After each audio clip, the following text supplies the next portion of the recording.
Hi అండి అందరికీ. ఈరోజు అయితే తెల్ల వంకాయలతో అయితే నేను ఒక కర్రీ అయితే వండుతున్నాను. చాలా అంటే చాలా టేస్టీగా ఉంటుంది. గుత్తి వంకాయ ఫ్లేవర్ అయితే వస్తుంది, కానీ అన్ని మసాలాలు యాడ్ చేయనక్కర్లేదు అనమాట. చాలా సింపుల్. ఇక్కడైతే నేను వంకాయలను అయితే ఇలా గుత్తి వంకాయలా కట్ చేసుకుంటున్నాను.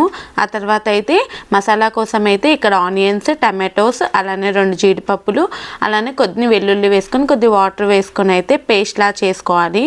ఆ తర్వాత కడాయి మీద అయితే కొద్ది ఆయిల్ వేసేసుకొని ఈ వంకాయలన్నిటినీ కూడా వేసేసుకొని మంచిగా మూత పెట్టేసి అయితే మగ్గించుకోవాలి. ఇలా మొత్తం మగ్గిపోయిన తర్వాత ఇందాకైతే మనం పేస్ట్ చేసి పెట్టుకున్నాం కదా, అదైతే వేసుకోవాలి.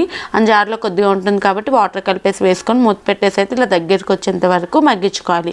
ఆ తర్వాత అందులో పసుపు, ఉప్పు, కారం మన టేస్ట్కి తగ్గట్టు వేసేసుకొని దగ్గరికి వచ్చేంత వరకు కలిపేసుకొని కొన్ని వాటర్ యాడ్ చేసేసుకొని కొంతసేపు అయితే ఉడికించుకోవాలి.